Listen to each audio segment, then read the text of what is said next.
हाँ जी भाई, सभी को नमस्कार, सभी को राम राम। तो एक बार फिर से आप सभी का स्वागत है राजस्थान कला एवं संस्कृति की इस क्लास में। फटाफट से एक बार कमेंट करके बता दीजिए, आपको ऑडिबल और विजिबल दोनों है क्या? आप क्या मेरे को सुन पा रहे हैं? क्या आप मुझे देख पा रहे हैं प्रॉपर? तो एक बार बता दीजिए। पीछे आपके क्लास का सीन है, आकर के फटाफट से अपनी टेबलें रोक लीजिए, मतलब अपनी कुर्सियों पर बैठ जाइए आकर के फटाफट से। ठीक है ना?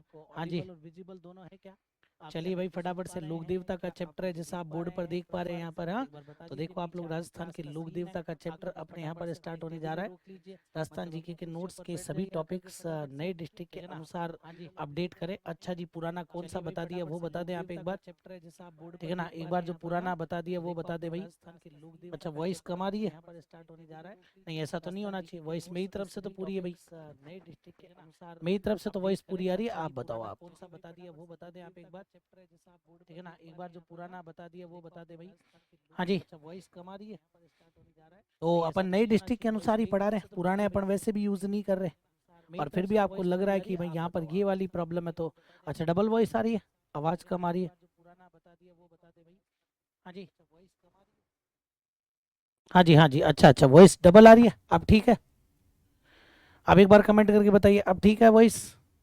अच्छा अच्छा, हाँ हाँ, अब बता दो अब ठीक है क्या वॉइस? फटाफट से बताओ एक बार भाई। हाँ जी, तब अपन अपनी क्लास को शुरू करें भाई। एक बार फटाफट से बता दीजिए, वॉइस बिल्कुल ठीक है अब? ओके, रेडी भैया? वॉइस बिल्कुल ओके? हाँ जी, अब क्लियर है। ओके डन, चलिए अब आपने कह दिया कि अब क्लियर है। हाँ जी, तो अब ठीक है भैया। हाँ जी, तो शुरुआत करते हैं अब अपन यहाँ पर। थोड़ा सा पानी वानी पी लेता हूँ रे, पानी पी के शुरुआत करूंगा।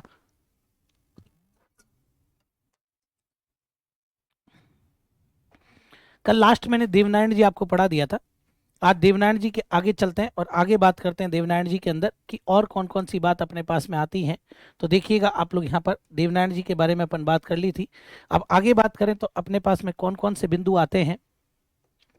तो देखो, एक तो हमारे लोक देवता हैं देवनारायण जी, और एक हमारे लोक देवता हैं आपके देव बाबा। ठीक है ना? एक तो अपन ने पढ़ा देवनारायण जी, और एक आज जो मैं यहाँ पर डिस्कस करूंगा वो आपके आ जाएंगे देव बाबा। आज अपन इस चैप्टर को कंप्लीट कर देते हैं भैया, पहली बात तो ये ध्यान रखना। अब अगर देव बाबा के बारे में अपने से क्वेश्चन पूछता है, तो क्या क्वेश्चन देव बाबा को लेकर के अपने एग्जाम के पॉइंट ऑफ व्यू से इंपॉर्टेंट बनते हैं, चलिए तो ध्यान दीजिएगा आप लोग। देव बाबा, देव बाबा पर क्या क्या प्रश्न बना सकते हो भैया? सबसे पहली बात, ये जो देव बाबा हैं ये पशु चिकित्सक थे। ठीक है ना? ये जो देव बाबा हैं इनके बारे में कहा जाता है कि ये जो देव बाबा हैं ये आपके पशु चिकित्सक थे। तो ये भी ध्यान रखना आप लोग सबसे पहले तो, कि ये आपके पशु चिकित्सक थे। ठीक है ना सर? बैकग्राउंड यूनिक लेते हो सर आप, हाँ थैंक यू सो मच। ठीक है ना? तो ये पशु चिकित्सक थे।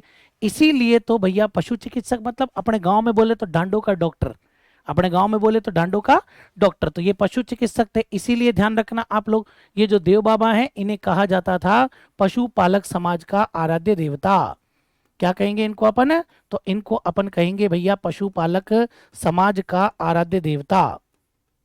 तो ये भी आप लोग ध्यान रखना कि इनको पशुपालक समाज का आराध्य देवता माना जाएगा। समझ गए बात को यहाँ पर? फिर अगर बात करता हूं कि अगर ये पशुपालक समाज के आराध्य देवता हैं, तो इनका मंदिर कहाँ पर है भैया? तो ये जरूर ध्यान रखना। ऊंट पालक पूछता है तो ऊंट पालक तो कौन है आपके? ऊंट पालक पूछे तो आपके देवनारायण जी वो ऊंट पालक तो आपके पाबू जी हो जाएंगे ना। और अगर पशुपालक पूछता है तो देव बाबा, जिनका मंदिर आपके कहाँ पर है? जिनका मंदिर है नंगला जहाज भरतपुर। जरूर ध्यान रख लेना, जिनका मंदिर कहाँ पर हो जाएगा आपके? तो इनका जो मंदिर है वो है आपके नंगला जहाज भरतपुर के अंदर इनका मंदिर बना हुआ है। और इसी नंगला जहाज भरतपुर के अंदर लगता है आपके इनका मेला। मेला भी लगेगा यहाँ पर, और मेला लगता है वर्ष में दो बार।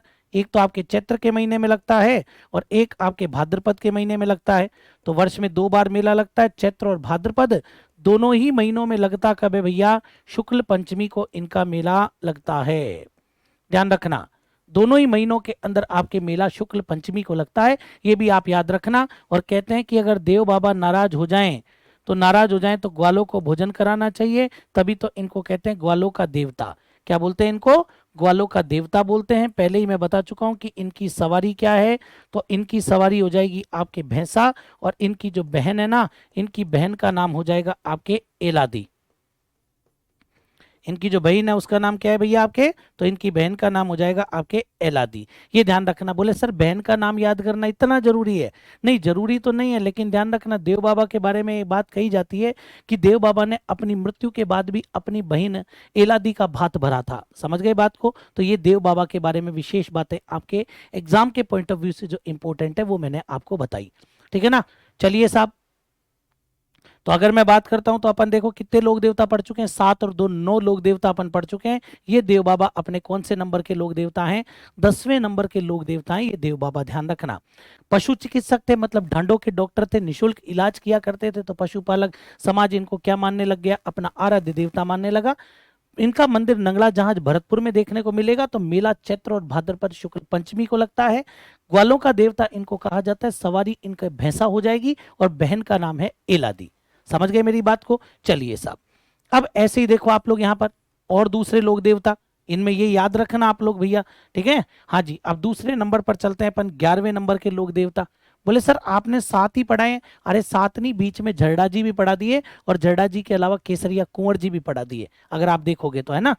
अब देखो 11वें नंबर पर अपने पास में कौन से लोक देवता आ जाएंगे, जिनका नाम है आपके मामा देव। मामा देव के बारे में यहां पर बात करूंगा मैं आपसे कि मामा देव के बारे में क्या विशेष बातें। और मामा देव के बाद में अगर बात करता हूं तो नंबर 12 पर मैं यहां पर बात करूंगा आपसे, ध्यान से सुन लेना आप लोग। इस पर अपन ले लेते हैं नंबर 12 पर हरि राम जी। हरि राम जी के बारे में बात करेंगे भैया ना। इन दोनों के बारे में भी देखो आप लोग। जैसे अगर मैं यहां पर बात करता हूं मामा देव, तो मामा देव को कहा जाता है आपके बरसात का देवता। सबसे पहले तो आप यही याद रखना कि बरसात का देवता कौन, तो भैया बरसात का देवता आपके मामा देव को कहा जाएगा। बरसात का देवता कौन? तो बरसात का देवता आपके मामा देव को कहा जाता है, जरूर याद रखना। जबकि बरसात की देवी रूपा देवी है। जैसे ऊंटों का देवता पाबू जी, ऊंटों की देवी अंता देवी, वैसे ही बरसात का देवता मामा देव, बरसात की देवी आपके रूपा देवी, अभी बताऊंगा। ये जो मामा देव है इनके बारे में कहा जाता है कि मामा देव जो हैं इनके मंदिर नहीं होते हैं। ये जो मामा देव हैं इनके मंदिर नहीं होते हैं, ध्यान रखना। इनके मंदिर नहीं होते हैं, बल्कि गांव के बाहर लकड़ी के तोरण की पूजा की जाती है, ध्यान रखना। बल्कि गांव के बाहर किसकी पूजा की जाती है? लकड़ी के तोरण की पूजा की जाती है। गांव के बाहर लकड़ी के तोरण की पूजा ये लोग करते हैं, ये जरूर याद रख लेना। लकड़ी के तोरण की पूजा की जाती है। मतलब इनका प्रतीक चिन्ह क्या है भैया? तो इनका प्रतीक चिन्ह हो जाएगा आपके तोरण। तोरण जो है वो आपके इनका प्रतीक चिन्ह माना जाता है। जरूर अच्छे से याद रखना आप लोग।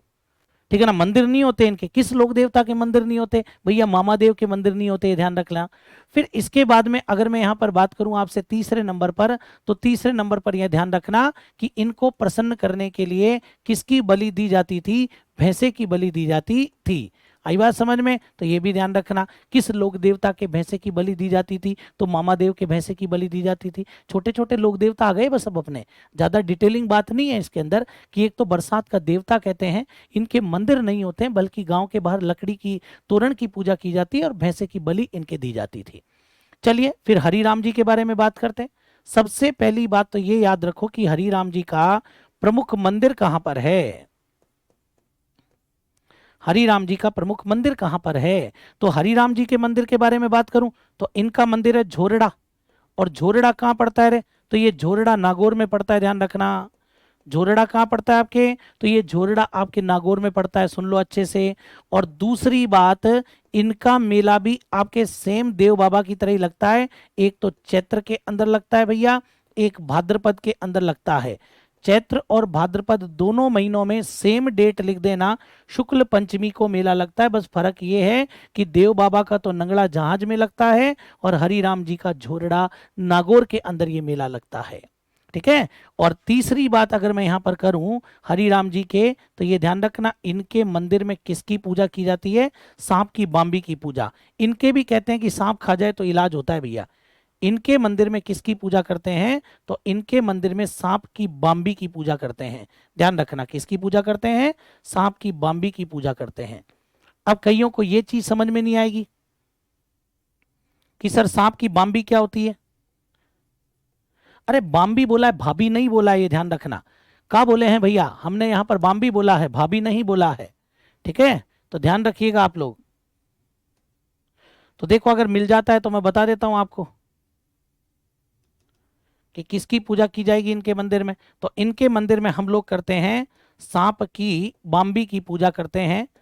ध्यान रखना, सांप की बाम्बी जो होती है, उस सांप की बाम्बी की पूजा हम लोग करते हैं। आई बात समझ में? तो देखिएगा एक बार कि अपने को पता लगता है सांप की बाम्बी कैसी होती है भैया। अच्छा जी, वैसे तो ये आप लोग यहाँ पर बताए, ये देखो इस तरह जो ऊपर की तरफ निकली हुई होती है ना, ये जो आप देख रहे हैं यहाँ पर, ये होती है सांप की बाम्बी, है ना। आई बात समझ में? एक तो होता है बिल और एक होती है आपकी बाम्बी। और दिखा सकता हूं मैं आपको इसकी इमेज। ये जो ऊपर की तरफ निकली हुई है ना, ये आपके सांप की बाम्बी होती है। समझ गए होंगे आप मेरी बात को अब तो। ये जो ऊपर की तरफ निकली हुई है ना, वो आपके सांप की बाम्बी की पूजा की जाती है। तो ये चीज आप लोग थोड़ा सा ध्यान रख लेना। अगर अपने से पूछता है कि सांप की बाम्बी की पूजा कहाँ की जाती है, तो ये सांप की बाम्बी मैंने आपको बता दिया किस तरह की होती है। ये जो जो आपने देखा है, ये आपके सांप की बाम्बी है भैया, है ना। और भी अच्छे से थोड़ा सा देखना चाहें तो ये वाली इमेज आप लोग देख सकते हैं। ठीक है ना, ये जो मिट्टी के ढेर पर निकली हुई है ना, ये अपने सांप की बाम्बी है भैया, है। चलिए खैर कोई बात नहीं, तो ये तो अपन देख चुके हैं।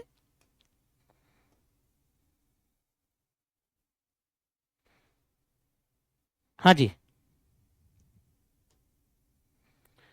समझ गए मेरी बात को। तो सांप का घर होता है सांप की बाम्बी, एक तो बिल होता है, हाँ सांप की भाभी कौन होगी, हाँ। तो एक तो बिल होता है और एक आपके ये हो जाती है। तो फटाफट से एक बार क्लियर कीजिएगा। ये मैंने आपको 3 लोक देवता बताए, एक बार फटाफट से क्लियर कर लीजिए भाई आप तुरंत एक बार। हाँ जी,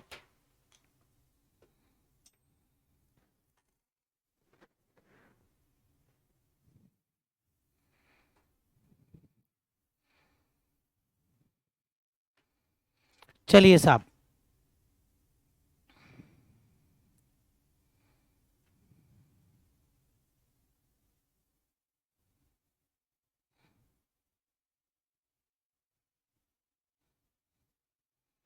आगे बढ़े भाई इसके बाद में।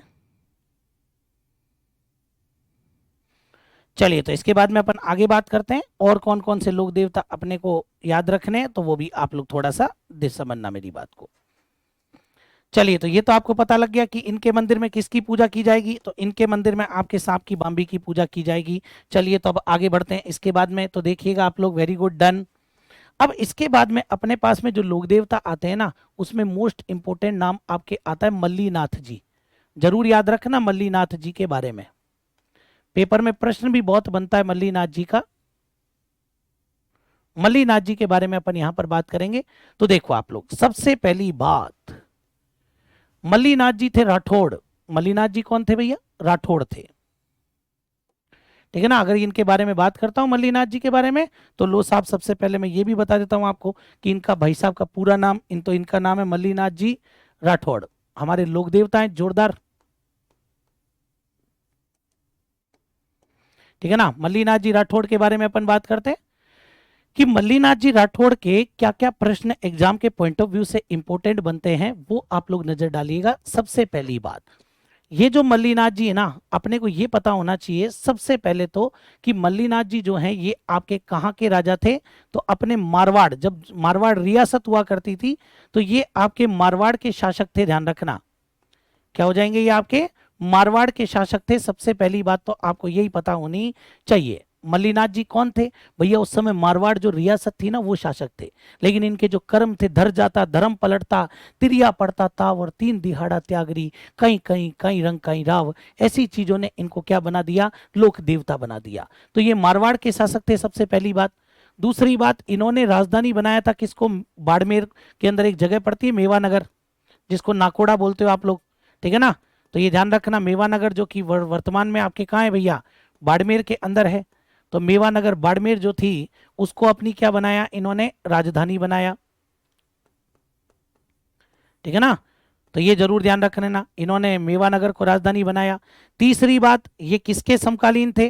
तो इन्होंने फिरोज शाह तुगलक, जब राजा थे तब की बात बता रहा हूं। तो इन्होंने क्या किया? एक तो फिरोज शाह तुगलक, जो कि आपके कहाँ का था? दिल्ली का। फिरोज शाह तुगलक कहाँ का था भैया? दिल्ली का था। एवं एक आपके नाम आता है निजामुद्दीन, और ये निजामुद्दीन कहाँ का था? ये मालवा का था।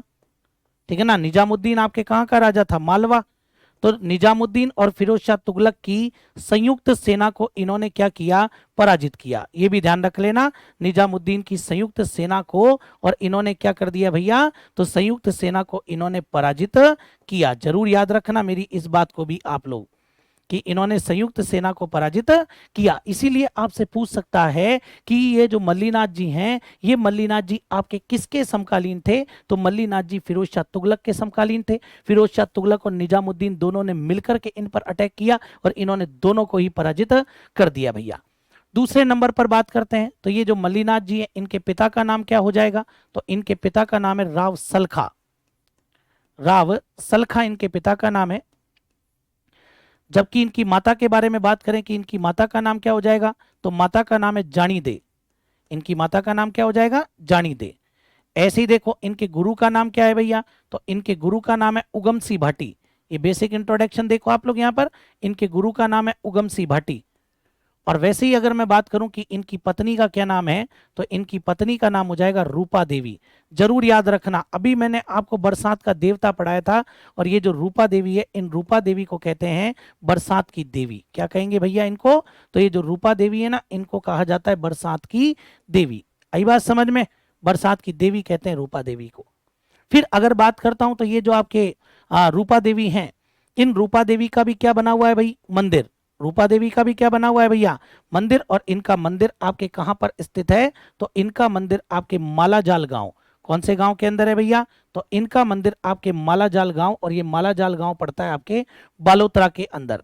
अब बालोतरा में पड़ता है, ये ध्यान रखना, पहले बाड़मेर लिखते थे, अब मालाजाल गांव आपके बालोतरा में है, जहां पर आपके इनका मंदिर बना हुआ है। जरूर याद रखना। इसके बाद में सर और कोई बात इनकी, बिल्कुल और कोई बात इंपॉर्टेंट देखो आप लोग, कि ये जो मल्लीनाथ जी हैं, इन मल्लीनाथ जी ने 1399 में और आपके एक पंथ चलाया था, सभी साधुओं को इकट्ठा करके इन्होंने कौन सा पंथ चलाया, तो 1399 में इन्होंने कुंडा पंथ चलाया। रामदेव जी ने कामड़िया पंथ चलाया था ना भाई, रामदेव जी ने कामड़िया पंथ चलाया, इन्होंने कौन सा चलाया, कुंडा पंथ चलाया। वैसे ही देखो मल्लीनाथ जी का प्रमुख मंदिर, इंपॉर्टेंट बात, कि ये जो मल्लीनाथ जी हैं, इनका प्रमुख मंदिर कहां पर है, तो इनका प्रमुख मंदिर आपके तिलवाड़ा, पहले लिखते थे बाड़मेर, अब लिखना पड़ेगा बालोतरा। ठीक है ना, अब क्या लिखेंगे भाई, तिलवाड़ा भी आपके कहां का पार्ट है भाई, तो ये तिलवाड़ा भी आपके बालोतरा का पार्ट है, ये ध्यान रखना। और कौन सी नदी के किनारे मंदिर स्थित है, लूनी नदी के किनारे। आई बात समझ में, तो ये भी पूछ सकता है अपने से कि मल्लीनाथ जी का मंदिर कौन सी नदी के किनारे है, तो मल्लीनाथ जी का मंदिर लूनी नदी के किनारे है। तिलवाड़ा पहले बाड़मेर लिखते थे, अब बालोतरा लिखना पड़ेगा। और यहीं पर आपके लगता है मल्लीनाथ पशु मेला, जरूर याद रखना, इसी तिलवाड़ा के अंदर आपके लगता है मल्लीनाथ पशु मेला। ठीक है ना। पहली बात, ये मल्लीनाथ पशु मेला जो है कब से कब तक लगता है भैया, तो बोले साहब ये लगना शुरू होता है आपके चैत्र कृष्ण एकादशी से। 11 लिखा है तो 11 का मतलब एकादशी है। चैत्र कृष्ण एकादशी से चैत्र शुक्ल एकादशी तक ये मेला लगता है। सबसे पहले तो आप यही ध्यान रखना, चैत्र कृष्ण एकादशी से चैत्र शुक्ल एकादशी। दूसरी बात इसके बारे में कहते हैं कि ये राजस्थान का प्राचीनतम पशु मेला है। और आप लोग जानते हैं जब तम लग गया ना, तो तम लग गया तो अब कुछ नहीं बचा, तो ये राजस्थान का प्राचीनतम पशु मेला हो जाएगा। ये राजस्थान का क्या हो जाएगा, आपके प्राचीनतम पशु मेला है। क्यों, क्योंकि ये आपके लगना शुरू हुआ था 1593 में, और 1593 में किसके काल में, मोटा राजा उदय सिंह के काल में।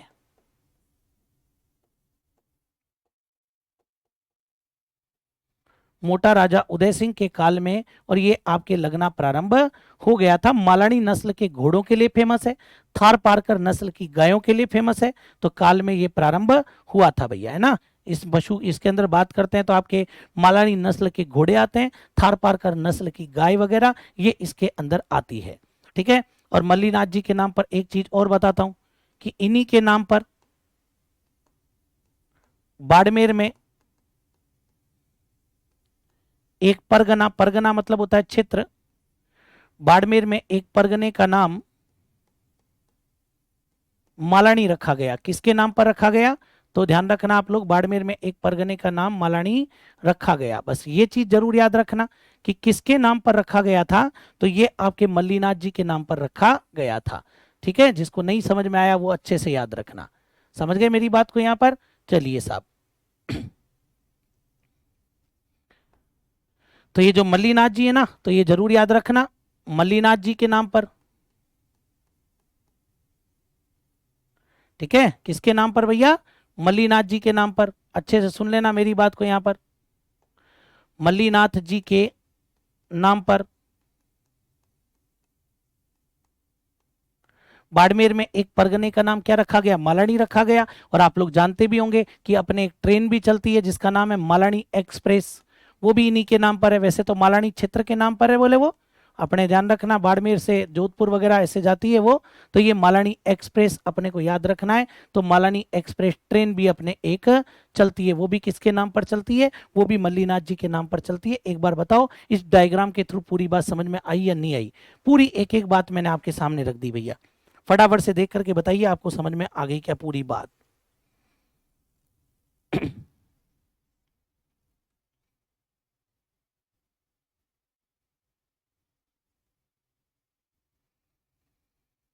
हाँ जी, फटाफट से कमेंट करके बताओ।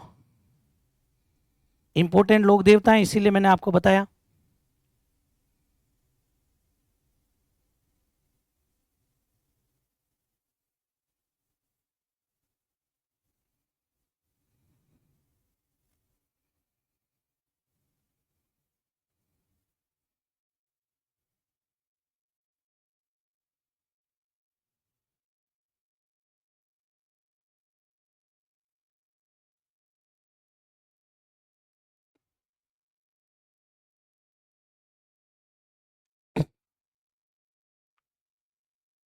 डन, तो ये चीजें आप ध्यान रखना, ये मल्लीनाथ जी के बारे में बात होती है। मल्लीनाथ जी के बाद में देखो अगले आपके जो लोक देवता आते हैं उनका नाम है तल्लीनाथ जी। मल्लीनाथ जी के बाद में अगर अपन बात करते हैं तो अपने पास में अगले जो लोक देवता आ जाएंगे उनका नाम क्या है? तल्लीनाथ जी। और ये तल्लीनाथ जी भी भैया राठौड़ थे, है ना? ये तल्लीनाथ जी भी कौन थे आपके? तो ये तल्लीनाथ जी भी राठौड़ थे, अभी बताऊंगा इनके बारे में भी। हाँ जी, एक चीज और ध्यान रख लेना मल्लीनाथ जी के बारे में ही, एक और बता देता हूं कि ये मल्लीनाथ जी आपके राव चूड़ा के समकालीन थे।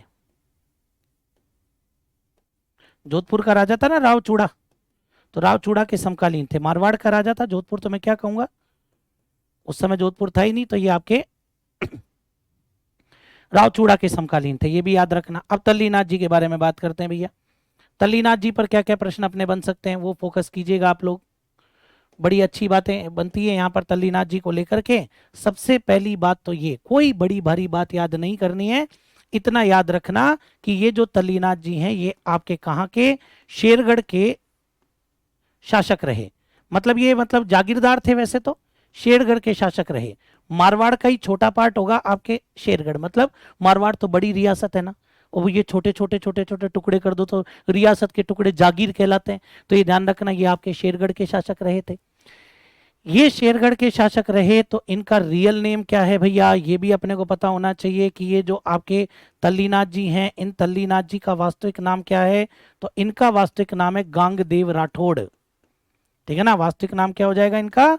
गांगदेव राठौड़ हो जाएगा, जरूर याद रखना आप लोग अच्छे से। फिर अगर बात करता हूं तो इनके पिता का क्या नाम है भैया? तो इनके पिता का नाम है वीरमदेव। और वीरमदेव के दो पुत्र हुए थे भैया, एक तो चूड़ा और एक आपके, एक तो चूड़ा जो राव चूड़ा इनके भाई हो जाएंगे, ध्यान रखना राव चूड़ा, और एक इनके और पुत्र हुए थे तल्लीनाथ जी जिनका नाम गांगदेव राठौड़ था। तो वीरमदेव के दो पुत्र चूड़ा और तल मतलब गांगदेव राठौड़। चूड़ा तो बन गया था राजा मारवाड़ का और गांगदेव राठौड़ को दे दी थी शेरगढ़ की जागीर। तो पिता वीरमदेव थे, भाई राव चूड़ा थे, चाचा थे मल्लीनाथ वैसे तो। और अगर बात करता हूं इनके गुरु का नाम क्या था, तो इनके गुरु का नाम था जालंधर नाथ। गुरु का नाम क्या था इनके? तो इनके गुरु का नाम था जालंधर नाथ, जरूर याद रखना। फिर अगर बात करूं कि भैया जो तल्लीनाथ जी हैं इनका मंदिर कहां पर है भैया, तो इनका मंदिर आपके पांचोटा गांव के अंदर है। और ये पांचोटा गांव जालोर में पड़ता है भैया, ठीक है ना? ये जो पांचोटा गांव है ये जालोर में पड़ता है। पांच चोटियों से घिरा होने के कारण इसका नाम भी क्या रख दिया गया? पांच चोटियों से घिरा होने के कारण इनका नाम रख दिया पांचोटा गांव। समझ गए बात को? तो ये पांचोटा गांव आपके जालोर के अंदर पड़ता है, ठीक है ना? जरूर याद रखना अच्छे से।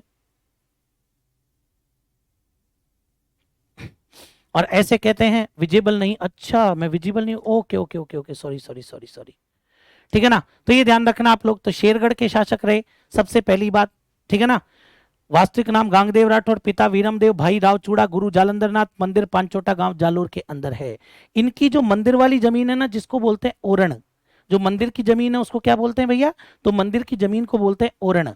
उसके अंदर वृक्ष काटने की मनाही है, ये ध्यान रखना, इसीलिए इनको कहा जाता है ओरण का देवता। जरूर याद रखना आप लोग, ओरण का देवता इन्हीं को कहा जाता है। क्यों कहते हैं, वो मंदिर वाली जमीन है ना जहां पर वृक्ष वृक्ष लग रहे हैं, तो वो आपके ओरण कहलाती है, उसमें वृक्ष काटने पर प्रतिबंध है। ऐसा कहते हैं कि प्रत्येक वृक्ष के अंदर किसका निवास है, तल्लीनाथ जी का निवास है, तो इनको ओरण का देवता भी कहते हैं। इसीलिए इनको कहा जाता है प्रकृति प्रेमी लोक देवता। वृक्ष काटने की मनाही है, तो इसलिए प्रकृति प्रेमी लोक देवता भी इनको कहा जाता है। जरूर याद रखना, प्रकृति प्रेमी लोक देवता। और एक बात मैं आपको बता देता हूं कि जब भी कभी जहरीला कीड़ा काट जाए, ठीक है ना, जो जहरीला कीड़ा है, कीड़ा बड़ा ही होता है ना, हाँ, जहरीला कीड़ा काटने पर इनका डोरा बांधा जाता है। हालांकि रे नहीं है रे इतनी जरूरी बात, इनका डोरा बांधा जाता है। ऐसा कहते हैं कि जब भी जहरीला कीड़ा काट जाए तो इनका डोरा बांधा जाता है। जरूर याद रखना आप लोग इस बात को कि इनका डोरा बांधा जाता है। ओके, ये चीज अपने को पता होनी चाहिए किसके बारे में, ये अपने सारी बात, तल्लीनाथ जी कहाँ के शासक थे, शेरगढ़ के शासक रहे। रियल नेम इनका क्या है, गांगदेव राठौड़ इनका वास्तविक नाम है। जरूर याद रखना, आई बात समझ में कि रियल नेम क्या हो जाएगा, गांगदेव राठौड़ इनका नाम है। फिर इंट्रोडक्शन में पिता का नाम वीरमदेव, भाई का नाम रावचूड़ा और गुरु जालंधर नाथ। मंदिर कहाँ पर स्थित है, पांचोटा गांव जालोर में इनका मंदिर स्थित है। क्या क्या कहा जाता है, ओरण का देवता और प्रकृति प्रेमी लोक देवता कहा जाता है। और ध्यान रख लेना, जहरीला कीड़ा काटे जाने पर इनका डोरा बांधा जाता है। चलिए साहब, फटाफट से एक बार आप इनको भी क्लियर कर लीजिए तुरंत। ये तल्लीनाथ जी के बारे में बात हो जाती है भैया। हाँ, इससे पहले मैंने मल्लीनाथ जी पढ़ा दिए थे। मल्लीनाथ जी 13वें नंबर के लोक देवता अपने, ठीक है ना, नंबर 13। और तल्लीनाथ जी अपने आ जाते हैं 14 नंबर के लोक देवता। समझ गए आप लोग यहाँ पर, हऊ, हाँ। अब इसके बाद में देखो आप लोग, तल्लीनाथ जी के बाद में और बात करते हैं। तो तल्लीनाथ जी के बाद में अपने पास में आते हैं वीर कल्ला जी राठौड़। हालांकि इनके बारे में अपन इतिहास में बहुत पढ़ते हैं भैया। वीर कल्ला जी राठौड़ के बारे में अगर अपन बात करते हैं,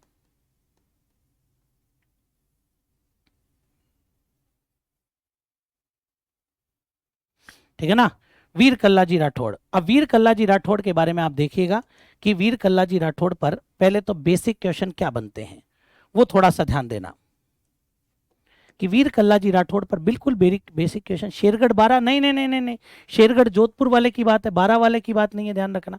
शेरगढ़ जोधपुर वाले की बात है, 12 वाले की बात नहीं है। समझ गए मेरी बात को, चलिए साहब। हाँ जी, वीर कल्ला जी राठौड़ के बारे में बात करेंगे अब अपन।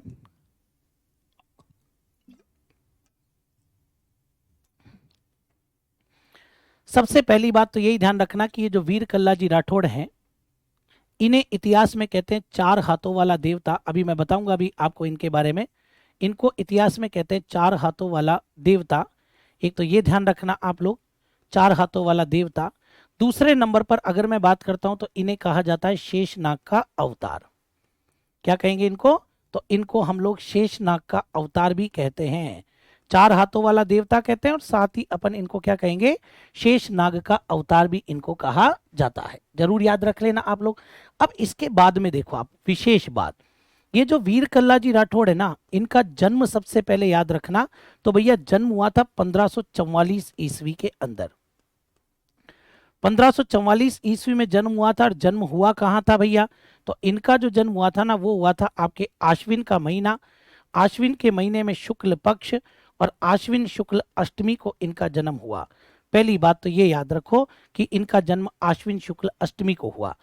कहां पर जन्म हुआ था आपके? मेड़ता के पास में एक गांव पड़ता है सामियाना। आई बात समझ में? सामियाना गांव। और ये जो सामियाना गांव है ये प्रेजेंट में आपके नागौर के अंदर है, तो ये ध्यान रखना, मेड़ता के पास में है, नागौर में। फिर बात करते हैं कि भैया इनके पिता का क्या नाम था, तो इनके पिता का नाम था आस सिंह जी राठौड़। पिता का क्या नाम हो जाएगा? तो इनके पिता का नाम था आस सिंह राठौड़। ठीक है, पिता का नाम क्या हो जाएगा आपके? तो इनके पिता का नाम था आस सिंह राठौड़। ठीक है, और अगर मैं बात करता हूं इनकी माता के बारे में, तो भैया इनकी माता का क्या नाम था? तो माता का नाम था श्वेत कंवर। बोलो क्या नाम आ जाएगा? श्वेत कंवर। तो ये भी ध्यान रख लेना कि इनकी माता का जो नाम था वो आपके हो जाएगा श्वेत कंवर, ये इनकी माता हो जाएंगी श्वेत कंवर। चलिए साहब, फिर अगर बात करता हूं कि इनके गुरु कौन थे, हालांकि ये बेसिक बातें नहीं पूछता है भाई। गुरु का नाम हो जाएगा भैरवनाथ। गुरु का नाम क्या हो जाएगा? भैरवनाथ इनके गुरु का नाम था। सबसे जरूरी और सबसे इंपॉर्टेंट बात जो अब स्टार लगाकर मैं यहां पर लिखूंगा कि ये आपके, एक तो जयमल मेड़तिया, आस सिंह जी के भाई थे जयमल मेड़तिया, अभी बताऊंगा कौन थे। जयमल मेड़तिया एवं मीराबाई के भतीजे थे ये। जयमल मेड़तिया और इनकी बुआ थी कौन? मीराबाई। भगवान कृष्ण की अनन्य भक्त, जरूर याद रखना। जयमल मेड़तिया एवं मीराबाई के ये क्या लगते थे भैया? भतीजे लगते थे। जयमल मेड़तिया एवं मीराबाई के भतीजे थे आपके कौन? तो ये आपके वीर कल्लाजी राठौड़। पहले तो इनके बारे में मैं लिख देता हूं, फिर सारी बात आपके सामने करूंगा कि 1544 में, 1567-68 में, 1567-68 में चित्तौड़ के, अभी केवल मैं आपको लिखकर बता रहा हूं, अभी इनकी स्टोरी बताऊंगा आपको कि 1567-68 में चित्तौड़गढ़ के तीसरे एवं अंतिम साके में, किसी को नहीं पता होगा साका तो वो भी मैं बता दूंगा अभी। अंतिम साके में अकबर के विरुद्ध लड़ते हुए, अंतिम साके में अकबर के विरुद्ध लड़ते हुए वीर गति को प्राप्त हुए। आई बात समझ में? तो ये अकबर के विरुद्ध लड़ते हुए वीर गति को प्राप्त हुए, जरूर ध्यान रख लेना आप लोग। अकबर के विरुद्ध लड़ते हुए वीर गति को प्राप्त हो जाते हैं कौन? आपके कल्लाजी राठौड़, वीर गति को प्राप्त। तभी तो देखो, अगर मैं यहां पर बात करता हूं कि ये जो कल्लाजी राठौड़ है, इन कल्लाजी राठौड़ की एक स्थान पर क्या बनी? छतरी बनी। तो इनकी छतरी आपके कहां पर है? तो जब हम कभी चित्तौड़गढ़ दुर्ग में जाएंगे तो चित्तौड़गढ़ दुर्ग के अंदर अपन इनकी छतरी को देखते हैं भैया। आई बात समझ में? और चित्तौड़गढ़ दुर्ग में भी ध्यान रखना आप लोग, चित्तौड़गढ़ दुर्ग में भी दो दरवाजे हैं। दरवाजों का नाम है, एक तो भैरव पोल और एक हनुमान पोल। ठीक है ना? भैरव पोल एवं हनुमान पोल के मध्य, दरवाजों के मध्य, पोल मतलब दरवाजा, तो भैरव पोल एवं हनुमान पोल के मध्य इनकी छतरी आपके वहां पर स्थित है। फिर बोले साहब इनका मंदिर कहां पर है? तो इनका एक मंदिर तो आपको मिलेगा कहां पर? सामलिया गांव डूंगरपुर के अंदर। बड़ा प्यारा मंदिर है, भव्य मंदिर है भैया, सामलिया गांव डूंगरपुर। वैसे तो आप देखोगे तो दक्षिण राजस्थान में इनके नाना करते करते छोटे मोटे भैया लगभग 500 मंदिर हैं। कितने प्रसिद्ध लोग देवता हैं उनके वहां के, देख सकते हो आप लोग। तो ये आपके सामलिया गांव डूंगरपुर में इनका मंदिर हो जाएगा। और इस सामलिया गांव डूंगरपुर के अंदर जो आपके भील है, वो भील क्या करते हैं? वो भील आपके अफीम चढ़ाते हैं। यहाँ पर भील क्या करेंगे? आपके अफीम, अमल जिसको अपन बोलते हैं, अफीम चढ़ाते हैं। ध्यान रखना, ब्लैक गोल्ड, काला सोना। ठीक है ना? भील क्या करते हैं? आपके अफीम चढ़ाते हैं। और एक इनकी जो प्रमुख पीठ है, एक और इनका स्थान जो बताया जाता है प्रमुख स्थल, वो आपके है रनेला। और ये रनेला पड़ता है आपके कहां पर? तो ये रनेला आपके सलूम्बर में पड़ता है भैया। पहले उदयपुर का पार्ट था, अब आपके कहां का पार्ट हो जाएगा? सलूम्बर का पार्ट। तो मैं आपको इससे पहले बताऊं, उससे पहले एक बार आप ये नोट कर लो, समझ लो अच्छे से, फिर मैं इनके बारे में आपको बताता हूं भैया, है ना? हाँ जी।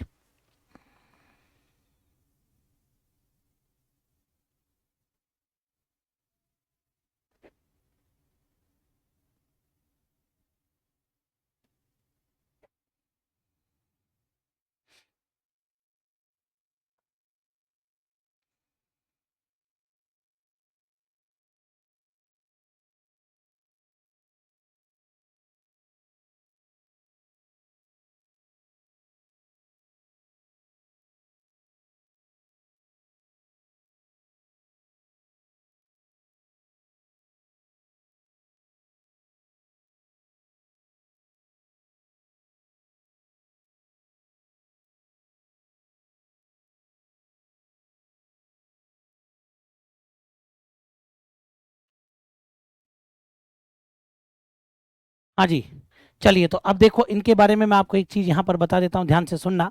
इनका जो आपके प्रमुख स्थान है रनेला, सलूम्बर में जो आपके पड़ता है अभी प्रेजेंट में, ठीक है ना, कहाँ पड़ता है? रनेला, जिसको रुंडेला के नाम से भी जाना जाता है, ठीक है ना। इसको किस नाम से जानते हैं? रुंडेला के नाम से भी जानते हैं। तो ये इनका प्रमुख स्थल है, किनका? आपके कल्लाजी राठौड़ का। और यहां ध्यान रखना, यहां इनकी पत्नी जिसका नाम है कृष्णा कंवर, इनकी जो पत्नी है जिनका नाम क्या है आपके? कृष्णा कंवर। इन कृष्णा कंवर का भी क्या है? कृष्णा कंवर का चबूतरा भी स्थित है, यहीं पर आपके कृष्णा कंवर का चबूतरा भी स्थित है, स्थित है। अब एक और चीज बता दूं मैं आपको, वीर कल्लाजी राठौड़ को कुछ नामों से और जाना जाता है। केहर के नाम से इनको जानते हैं, कल्याण के नाम से इनको जानते हैं, केहर, कल्याण, कमधन, इन नामों से भी इनको जाना जाता है। तो ये भी जरूर ध्यान रखना, मतलब मैं चाहता हूं कि कोई चीज छूटे नहीं और परीक्षा के अंदर अपना पूरा काम हो जाए। अब सुनो इनके बारे में क्या विशेष बात है।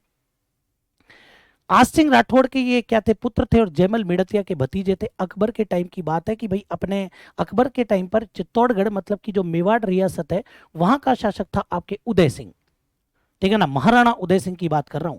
और जब वो महाराणा उदय सिंह वहां के राजा थे ना, तो अकबर का एक रूपमती नाम की महिला को लेकर के, जो कि बहुत नाम जैसा नाम था वैसे ही और गुणवान और सुंदर थी, रूपमती, बाज बहादुर की प्रेमिका थी, लेकिन अकबर भी उसको पसंद करता था। तो भैया बाज बहादुर और अकबर के मध्य इस रूपमती को लेकर के विवाद हो गया। अब रूपमती को लगे कि ये मेरी वजह से विवाद है, तो रूपमती ने क्या किया? रूपमती आपके और साहब अंगूठी का जो नगीना होता है ना, उसको खा करके इस रूपमती ने प्राण त्याग दिए। तभी तो कहते हैं कि हमारी अधूरी कहानियां, तो प्राण त्याग दिए साहब। अकबर इस बात से नाराज हुआ और बहादुर जो आपके बाज बहादुर है उस पर अटैक करने की सोची, लेकिन ये बाज बहादुर मालवा से सीधे मेवाड़ आ गया और महाराणा उदय सिंह ने इसको शरण दी। भाई महाराणा उदय सिंह, आप इसको शरण क्यों दे रहे हो? ये अकबर का दुर्विरोधी है और आप इसको शरण दे रहे हो। उधर मेड़ता के अंदर अकबर ने अटैक किया तो जयमल मेड़तिया था वहां पर, जयमल मेड़तिया भी सीधे कहां आ गया? आपके मेवाड़ आ गया। और उदय सिंह ने इसको भी शरण दे दी। अकबर को लगे यार मैंने तेरा क्या ही बिगाड़ा रे, जो तू मेरे शत्रुओं को शरण दे रहा है, मैंने तेरा क्या बिगाड़ा? बोले साहब, लेकिन शरण दे दी साहब बिल्कुल। अब साहब उदय सिंह के पास में एक तो भारमल को भेजा गया, जो अपने आमेर के जो राजा थे, एक टोडरमल को भेजा कि जाओ उदय सिंह को कहो कि अकबर की अधीनता स्वीकार कर ले और इन दोनों को मेरे हवाले कर दे। उदय सिंह ने कहा राजपूत शरणागत को आए हुए और शरण में आए हुए को ऐसे नहीं छोड़ता है, बोले, ठीक है ना। आई बात समझ में? शरणागत को शरण में कोई आ गया तो वो कभी भी उससे ऐसे नहीं छोड़ता है, बोले। ठीक है साहब, अकबर ने कहा नहीं छोड़ता है तो अपने अटैक कर दो, और अकबर ने चित्तौड़गढ़ पर आक्रमण कर दिया। जब अकबर ने चित्तौड़ पर आक्रमण किया तो उस समय महाराणा उदय सिंह जो थे वो चले गए गिरवा की पहाड़ियों में कि मैं छापामार युद्ध पद्धति का प्रयोग करूंगा। छापामार युद्ध पद्धति पहाड़ों के अंदर ही होती है, ध्यान रखना। सामने आने वाली सेना पर छुप छुप करके वार कर देना छापामार युद्ध पद्धति के अंतर्गत आता है। पहाड़ियों के बीच से उनको मारना। मैं छापामार युद्ध पद्धति का प्रयोग करूंगा क्योंकि विशाल सेना को उसी के द्वारा रोका जा सकता है। और इधर जयमल मेड़तिया और फतेह सिंह सिसोदिया, जिसको जयमल और फत्ता कहा जाता है, उसको आपके दुर्ग की जिम्मेदारी सौंप दी गई कि तुम दोनों इस दुर्ग का ध्यान रखना। अकबर जब अपनी सेना लेकर के पहुंचा तो अकबर ने दुर्ग को चारों तरफ से घेर लिया और घेरने के बाद में अकबर ने दुर्ग की दीवारों पर हमला किया। दीवारों पर इसने बारूद से हमला किया। बोले सर उस समय बारूद? बिल्कुल, बारूद तो बाबर के टाइम पर ही आ गया ना। तो भैया अकबर ने दुर्ग की दीवारों पर हमला किया, लेकिन जो तोप का गोला था वो बारूद तक नहीं, वो दीवार तक नहीं पहुंचता था। जब नहीं पहुंचता था तो क्या किया जाए? अकबर ने एक ईंट, कंकर, पत्थर, मिट्टी, रोड़ी, बजरी सब ला करके एक चबूतरा बनवाया। तो ध्यान रखना, ईंट, कंकर, मिट्टी, पत्थर, रोड़ी आदि से निर्मित चबूतरा जिस पर चढ़ करके दुर्ग की दीवारों पर हमला किया जा सके उसको बोलते हैं पाशीब। तो अकबर ने वहां पर पाशीब बनवाया और पाशीब पर तोप रख करके फिर हमला करवाया। और जब हमला हुआ तो दुर्ग की दीवार क्षतिग्रस्त हो गई। जैसे ही दुर्ग की दीवार क्षतिग्रस्त हो गई, अकबर ने तुरंत अपने जो सैनिकों को कहा कि आगे बढ़ो। सैनिक जैसे ही आगे बढ़े, ऊपर से पत्थर फेंके जाए, पत्थर वर्षा करने वाले यंत्र जिसको हम अर्रादा, बताऊंगा बाद में, अर्रादा, मंजनीक, डेकुली ये कहा जाता है। तो वो पत्थर वर्षा करे। सैनिक बेचारे घबरा गए, बोले मरे साहब। सैनिकों ने तुरंत कहा, बोले सर हम तो नहीं जा सकते, हमारे ऊपर पत्थर आके पड़ रहे हैं। अकबर ने क्या किया, मोटे चमड़े से निर्मित एक छावनी नुमा मार्ग बनवाया जिसके अंदर से निकल करके दुर्ग की दीवार तक पहुंचा जा सके। ठीक है ना, पहुंचा जा सके। तो ये ध्यान रखना आप लोग कि भाई मोटे चमड़े से निर्मित एक छावनी नुमा मार्ग, ऊपर चमड़ा लगा दिया, एक छावनी नुमा मार्ग जिसमें से निकल करके आप दुर्ग की दीवार तक पहुंच सकते हो, उसको बोलते हैं आपके साबात। अकबर ने चित्तौड़ आक्रमण के समय 2 साबात बनवाए थे। बोले सर ये याद रखें, अभी नहीं, दुर्ग में बताऊंगा जब दुर्ग पढ़ाऊंगा। और उसके अंदर निकल सेना पहुंच गई साहब। जैसे ही दुर्ग की दीवार टूटती, जयमल मेड़तिया जो आपके यहाँ है, ये जयमल आकर के उसकी मरम्मत करवा देता। अकबर ने देखा यार अपन दीवार तोड़े और वो कोई आकर के मरम्मत करवा दे, ये मरम्मत करवाने वाला है कौन, कौन आकर के मरम्मत करवा देता है? बोले साहब, तो बोले साहब पता किया गया कि कौन आकर के मरम्मत करवा देता है, तो उसमें पता लगता है कि जयमल मेड़तिया है, मेड़ता का है। अकबर ने कहा अच्छा, इसको अपन ने पराजित किया था, ये यहाँ आ गया। तो जयमल को एक पत्र लिखा, अरे बोले ये दुर्ग तेरा है ही नहीं तो तू काहे को चौथाड़े में छाछ बांट रहा है, जब तेरा कोई मतलब ही नहीं है, तू कोई मालिक है इस दुर्ग का। जयमल मेड़तिया ने रिप्लाई दिया कि है गढ़ मारो मैं धनी, फिर असुर किम आण, और कूचा जो चित्रकूट री दे दी मोहे दीवान। कि है गढ़ मारो मैं धनी, ये गढ़ मेरा है और मैं इसका मालिक हूं, फिर असुर किम आण, देखता हूं कि इसमें शत्रु कैसे प्रवेश करता है। कूचा जो चित्रकूट री, कूचा मतलब चाबियां, चाबियां जो चित्तौड़गढ़ की, दे दी मोहे दीवान, दीवान मतलब महाराणा। मेवाड़ का महाराणा स्वयं को एकलिंग जी का दीवान कहता था कि हम तो एकलिंग जी के नौकर हैं साहब, नौकरी करते हैं, हम तो दीवान हैं। तो दीवान ने मुझे चाबियां दे दी हैं और ये चाबियां जब तक मेरे पास है मैं इसका मालिक हूं, कोई इसके अंदर प्रवेश करके बता दो। बोले अकबर ने कहा कि मैं तुझे एक काम करता हूं, तेरे से मैंने मेड़ता ले लिया था तो मैं तेरे को मेड़ता दे देता हूं रे, चल छोड़ मेड़ता छोड़, मैं तेरे को नागौर भी देता हूं, मेड़ता और नागौर दे दूं तब तो चलेगा। जयमल ने कहा कि भूख मिटे ना मेड़ तो ना मिटे नागौर, और रजवट भूख अनोखड़ी मर्या मिटे चित्तौड़। कि भूख मिटे ना मेड़ तो, ये भूख मेड़ता से मिटने वाली नहीं है सर, ना मिटे नागौर, ये नागौर से भी नहीं मिटेगी। रजवट भूख अनोखड़ी, ये तो अनोखी भूख है, मर्या मिटे चित्तौड़, ये तो चित्तौड़गढ़ के लिए मरकर ही मिटेगी साहब। अकबर ने कहा नी माने रे, गोलियां चलाओ। गोलियां चलाई, गोली जाकर के जयमल के पैर पर लगी। क्या हुआ? पैर पर लगी। एक ने मेरी पूरी कहानी को कॉपी किया, एक महाराज ने, कोई मार साहब थे, उन्होंने पैर की जगह पेट पे गोली मार दी। भाई साहब पेट पे गोली लगी, आदमी पेट पर गोली लगेगी तो वैसे ही अगर मान लो अगर उसमें एनर्जी है तो चल लेगा ना। पैर पर गोली लगी थी, कहां पर? पैर पर। और जब पैर पर गोली आकर लगी, अकबर की बंदूक थी संग्राम, लंबी चौड़ी, वो पहले बहुत लंबी सी बंदूक होती थी, वो लगा करके फायरिंग की और गोली आकर के लगी साहब पैर पर। और जब गोली पैर पर आकर लगी ना तो जयमल घायल, बेचारा तड़प रहा है, युद्ध नहीं लड़ पा रहा है, मन के अंदर केवल यह है कि फतेह सिंह सिसोदिया, जिसको फत्ता कहते हैं, वो बेचारा अकेला युद्ध लड़ रहा है कि मेरे को भी तो उदय सिंह जी ने जिम्मेदारी दी थी और मैं युद्ध नहीं लड़ पा रहा हूं, मेरे को भी उदय सिंह जी ने जिम्मेदारी दी और मैं युद्ध नहीं लड़ पा रहा हूं, ये तो मेरे लिए बड़ा ही और मतलब कि शर्मनाक विषय है। तभी जयमल मेड़तिया का भतीजा वीर कल्ला राठौड़ वहां पर पहुंचा। वीर कल्ला राठौड़ युद्ध में आने से पहले इस कृष्णा कंवर को वचन देकर के आया था कि मैं तुमसे विवाह करूंगा, मैं तुमसे विवाह करूंगा, ये वचन देकर के आया था। और ये जब वहां पर पहुंचा तो इसने जयमल मेड़तिया को घायल पाया तो कहा कि डोंट वरी अंकल, टाइगर जिंदा है। पैर पर गोली लगी है, हाथ तो काम कर रहे हैं ना, आप मेरे कंधों पर बैठ जाइए, 2 तलवार आप पकड़ लीजिए, 2 तलवार मैं पकड़ता हूं और उतरते हैं अपन युद्ध भूमि में। मूवी देखी होगी साउथ की RRR, जब घायल हो जाते हैं तो एक उसको कंधों पर बिठा करके युद्ध लड़ता है, एक फायरिंग करता जाता है, दूसरा नीचे से डिशुम डिशुम मारता रहता है। वही स्थिति यहां पर बनी, दोनों युद्ध भूमि में उतर गए। मुगल सैनिक घबरा गए, बेचारा ऊपर वाला मारे तो जैसे भाई ऊपर वाले को मारने की कोशिश करे तो वो नीचे वाला लपका दे, नीचे वाले को मारने की कोशिश करे वो ऊपर वाला काट दे, हालत खराब, भयंकर, घबरा गए मुगल सैनिक बुरी तरह। अकबर ने जैसे ही इस दृश्य को देखा तो अकबर के मुंह से निकल गया कि ये 4 हाथों वाला देवता युद्ध भूमि में कहां से आ गया रे, ये 4 हाथों वाला देवता युद्ध भूमि में कहां से आ गया। लेकिन बंदूकों के आगे कहां तलवारें टिकने वाली थी। और फाइनली जयमल मेड़तिया युद्ध में लड़ते लड़ते वीर गति को प्राप्त हो जाते हैं। कल्ला जी राठौड़ की भी गर्दन काट दी जाती है तलवार से, और जब कल्ला जयमल के गोली लगी, जयमल वहीं पर गिर गया।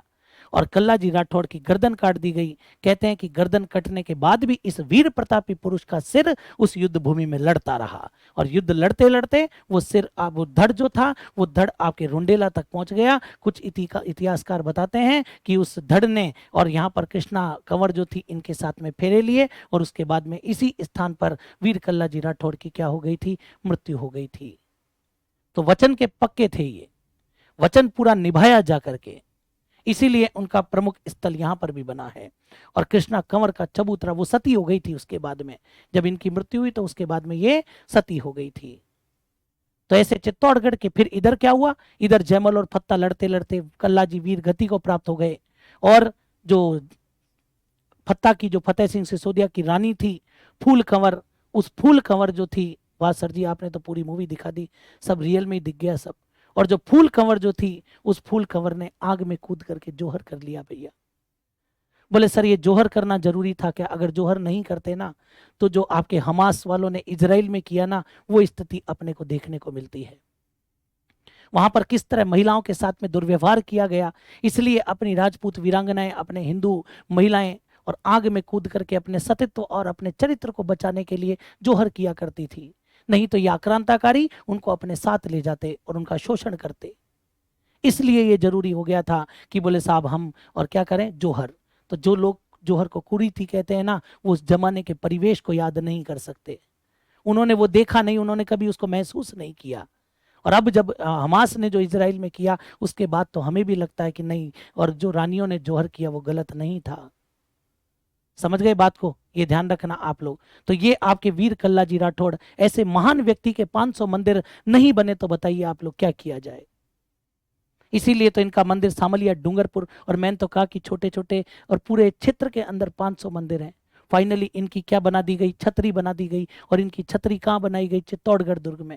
ये चाचा और भतीजा दोनों की छतरी है वहां पर, जयमल और कल्लाजी राठौड़ की। भैरव पोल और हनुमान पोल 2 दरवाजों के बीच में।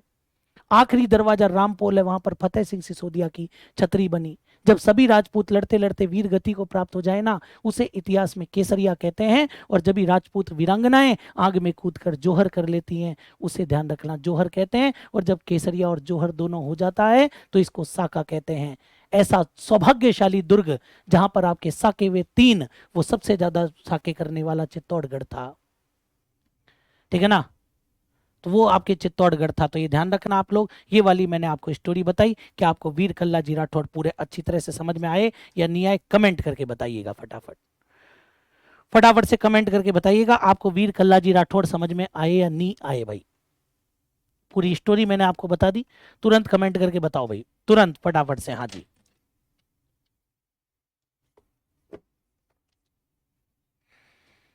Any doubt? कैसी लगी आपको स्टोरी वीर कल्लाजी राठौड़ की? तुरंत बताइए, देखें फटाफट से कि वीर कल्लाजी राठौड़ के बारे में आपको सुनकर कैसा लगा।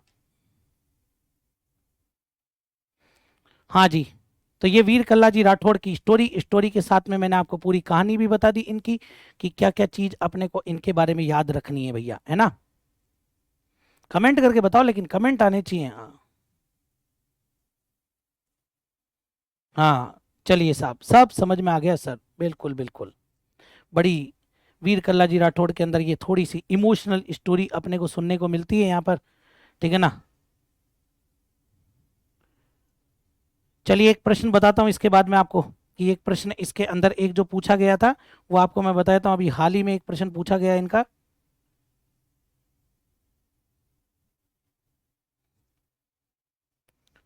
तो एक तो ये ध्यान रख लेना आप लोग कि ये अच्छे से याद रखना। एक पूछा गया था, भाती खत्री किस लोक देवता को संदर्भित करता है? जरूर याद रखना मेरी बात को, ठीक है ना। यहाँ पर मैंने क्या लिखा है वो आप लोग देखिएगा कि भाती खत्री जो आपकी एक जाति है, वैसे ये भाती खत्री, आई बात समझ में।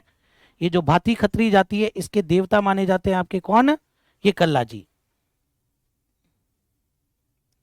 तो ये भी थोड़ा सा आप लोग ध्यान रख लेना। गुजरात की ये जाति है आपके, गुजरात के भाती खत्री का संबंध, गुजरात के भाती खत्री का संबंध किससे है? तो गुजरात के भाती खत्री का संबंध आपके, और बिल्कुल बिल्कुल हमारा राजस्थान तो महान ही है सर जी, बिल्कुल। तो गुजरात के भाती खत्री का संबंध कल्ला जी से है, ये भी जरूर याद रखना, ये प्रश्न पूछा हुआ है, कल्ला जी से है। तो गुजरात के भाती खाती का खत्री का संबंध किससे हो जाएगा? आपके कल्ला जी राठौड़ से हो जाएगा। चलिए साहब, तो ये वीर कल्ला जी राठौड़ की बात अपने समाप्त हो जाती है। अब वीर कल्ला जी राठौड़ के बाद में अपन आगे बढ़ते हैं, और वीर कल्ला जी राठौड़ के बाद में अपन लेते हैं ये अपने पास में, और कौन से नंबर के लोक देवता हो गए भैया? 15 लोक देवता तो मैंने आपको पढ़ा दिए, ठीक है ना, ये 15वें नंबर के लोक देवता है अपने।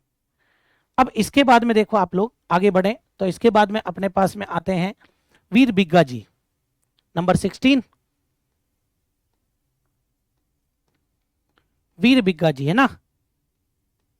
सबके प्रश्न कहीं ना कहीं एग्जाम के अंदर पूछे हुए हैं भैया। वीर बिग्गा जी के बारे में देखिएगा आप लोग। वीर बिग्गा जी, सबसे पहली बात, कोई इसके अंदर ज्यादा नहीं, B four Bigga, B four Bikaner. सबसे पहले तो ये पता रख लेना कि भाई ये जो बिग्गा जी हैं इनका मंदिर कहाँ पर है। तो इनका मंदिर बोले सर हो जाएगा कहाँ पर? रीडी गांव, बीकानेर के कौन से गांव में? तो बीकानेर के अंदर एक गांव पड़ता है जिसका नाम है आपके रीडी गांव, और ये रीडी गांव पड़ता है आपके कहां पर? बीकानेर। तो इनका मंदिर आपके रीडी गांव बीकानेर के अंदर बना हुआ है। सबसे पहली बात तो आप ये याद रख लेना कि रीडी गांव बीकानेर में मंदिर है। दूसरी जरूरी बात आपको क्या याद रखनी है कि इनके पिता का क्या नाम है, पिता के बाद में इनकी माता का नाम। तो पिता का नाम हो जाएगा महनजी जाट। पिता का नाम क्या है? महनजी जाट। और जाट में भी ये कौन से समाज में है पता है? जाखड़। जाट में भी ये कौन हो जाएंगे? जाखड़ समाज में जन्म हुआ था। माता का नाम क्या है भैया? तो माता का नाम है सुल्तानी। इनकी माता का नाम क्या हो जाएगा? तो इनकी माता का नाम है भैया सुल्तानी। और ये ध्यान रखना आप लोग अच्छे से, ये जो बिग्गा जी हैं, इन बिग्गा जी के बारे में दूसरी जरूरी बात, इन्होंने भी गायों की रक्षा की थी, इसलिए इनको भी कहा जाता है गो रक्षक देवता। क्या कहते हैं इनको? गो रक्षक देवता के नाम से इनको जानते हैं। इन्होंने भी गायों की रक्षा की, इसलिए गो रक्षक देवता। और अगर मैं यहाँ पर बात करूं बिग्गा जी के बारे में, तो भैया कौन से समाज के हैं? ये जाखड़। तो ये ध्यान रखना, इनको कहा जाएगा जाखड़ जाट समाज का आराध्य देवता। जाखड़ जाट समाज का क्या कहेंगे भाई? आराध्य देवता इनको माना जाता है। जाखड़ जाट समाज का आराध्य देवता इनको कहा जाएगा। समझ में आ गई बात यहाँ पर? ये आप लोग जरूर ध्यान रखना। तो ये बिग्गा जी के बारे में बात हो जाती है, तो ये भी अपने को पता होना चाहिए, अच्छे से पूछ लेता है बिग्गा जी के बारे में, ठीक है ना। महनजी जाट पिता का नाम है, गायों की रक्षा करते हुए वीर गति को प्राप्त हुए, जरूर याद रखना।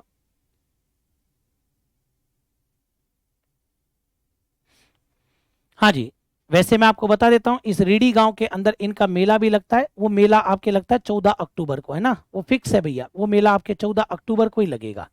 ये फिक्स है आपके कि 14 अक्टूबर को इनका मेला लगता है। समझ गए मेरी बात को? ये ध्यान रखना आप लोग। चलिए फिर इसके बाद में आगे बात करते हैं। वीर बिग्गा जी के बाद में अपने पास में 17 नंबर पर एक लोक देवता आ जाएंगे जिनका नाम है आपके वीर फत्ता जी। अभी जो मैंने पढ़ा है वो फत्ता जी नहीं है, ये अलग है भैया, है ना, वीर फत्ता जी। वीर फत्ता जी, सबसे पहले तो इनका मंदिर ध्यान रखना कि इनका मंदिर कहां पर है? साथू गांव जालोर। साथू गांव पड़ता है अपने जालोर के अंदर, वहां तो इनका मंदिर हो जाएगा। अब देखो छोटी छोटी बातें ये तो याद करनी पड़ेगी भैया, जहां समझाने की बात है वहां मैंने पूरा समझाया भी है। साथू गांव जालोर में इनका मंदिर है, ठीक है ना। और इनका यहाँ पर भी लगता है आपके मेला, और मेला लगता है कब? गोगा जी का कब लगता है भैया? गोगा जी का बोले सर भाद्रपद कृष्ण नवमी, तो बस इनके में शुक्ल कर देना, भाद्रपद शुक्ल नवमी। भाद्रपद कृष्ण नवमी को क्या मनाते हो? गोगा नवमी। यहाँ पर क्या मनाओगे? फत्ता नवमी। यहाँ पर क्या मनाओगे भैया? फत्ता नवमी मनाओगे यहाँ पर। लो साहब, ये भी ध्यान रख लेना, यहाँ पर फत्ता नवमी मनाओगे। फिर इसके बाद में ये जो वीर फत्ता जी हैं आपके, इनके बारे में क्या विशेष बात है? गांव की रक्षा करते हुए वीर गति, लुटेरों ने आक्रमण कर दिया था, गांव की रक्षा करते हुए ये आपके क्या हो गए? वीर गति को प्राप्त हुए। गांव की रक्षा करते हुए वीर गति को प्राप्त हो गए थे कौन? फत्ता जी। गांव की रक्षा करते हुए वीर गति को प्राप्त हुए थे। ये फत्ता जी के बारे में विशेष बात आपके आ जाती है, तो ये भी ध्यान रख लेना। सातू गांव जालोर में मंदिर है, गांव की रक्षा करते हुए वीर गति को प्राप्त हुए थे, ठीक है। हाँ जी, और इनके बारे में भी ये कहा जाता है कि इनका स्थान, जैसे गोगा जी का भी तो फिक्स है ना, खेजड़ी वृक्ष, तो इन्होंने भी फिक्स कर रखा है बबूल वृक्ष के नीचे स्थान।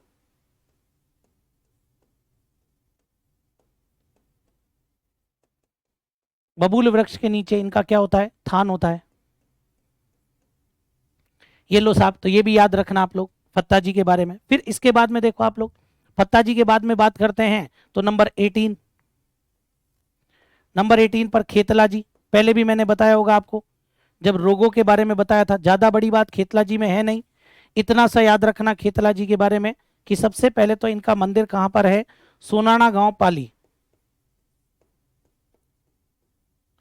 सोनाना गांव पाली में इनका मंदिर है। और एक छोटी सी बात ये कि यहां पर आपके इलाज किया जाता है किसका, हकलाने वाले बच्चों का इलाज, हकलाने वाले बच्चों का इलाज यहां पर होता है। हकलाने वाले बच्चों का इलाज आपके खेतला जी के यहीं पर किया जाता है, तो ये भी याद रखना कि यहाँ पर हकलाने वाले बच्चों का इलाज होता है। फिर इसके बाद में देखो आप लोग, फिर एक और लोक देवता आते हैं जिनका नाम है आपके पनराज जी, ठीक है ना, पनराज जी। अब पनराज जी के बारे में भी देखो, पनराज जी का सबसे पहली बात, मंदिर कहां पर है, नगा गांव जैसलमेर, नगा गांव जैसलमेर में इनका मंदिर है पनराज जी का, जरूर याद रख लेना, ठीक है ना, नगागांव जैसलमेर। और पनराज जी के बारे में भी कहा जाता है कि ये भी आपके गायों की रक्षा करते हुए वीर गति को प्राप्त हुए, मतलब कि ये भी आपके क्या हो जाएंगे, गोरक्षक देवता। मुस्लिम लुटेरों से गायों की रक्षा करते हुए वीर गति को प्राप्त हो गए, ये भी गोरक्षक देवता हैं। और पनराज जी के बारे में ये भी ध्यान रखना कि ये जो पनराज जी हैं इनके यहाँ पर इलाज होता है किसका, तुतलाने वाले बच्चों का इलाज होता है,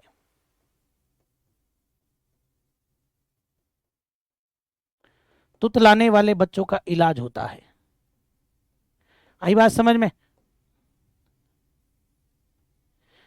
तो हकलाने वाले जो अटक अटक कर बोलते हैं, जिनसे अपन पूछे कि हाँ भाई तुम्हारा नाम क्या है, नाम ऐसे बोलते हैं ना, तो वो अटक अटक करके बोलते हैं। तुतलाने वाले बच्चे बोलते हैं मेरा नाम है ना, तो मैं नाम तब तितानल है, तो ऐसे वो जो तुतला करके बोलते हैं, दोनों में फर्क है ना, ये याद रखना। एक लोक देवता आपके मैं बताता हूं यहाँ पर, क्षेत्रपाल, क्षेत्रपाल जिनको अपन खेतरपाल भी बोलते हैं। ये तो बहुत अच्छा क्वेश्चन आया था भैया, और क्वेश्चन भी सही एग्जाम में पूछा था, ग्राम सेवक में फंसा दिया था बिल्कुल। क्षेत्रपाल कौन, तो पेपर में दिया नंबर 1, क्षेत्रपाल की भूमिका ग्राम ग्राम विकास अधिकारी के रूप में, तो सबने टिक लगा दिया वही, क्योंकि पहली बार जाना था ना। जबकि दूसरा ऑप्शन क्या था, ग्राम रक्षक देवता। क्षेत्रपाल को अपन क्या बोलते हैं भैया, तो क्षेत्रपाल को अपन बोलते हैं ग्राम रक्षक देवता। तो ये भी आप लोग ध्यान रख लेना कि क्षेत्रपाल की भूमिका क्या है, ग्राम रक्षक देवता अपन क्षेत्रपाल को बोलते हैं। फटाफट से क्लियर करो इनको भी आप लोग, ठीक है ना। छोटे छोटे कई प्रश्न आ जाते हैं तो एग्जाम में, इसलिए सारे लोक देवता बताना जरूरी हो जाता है आपके, है ना। हाँ जी,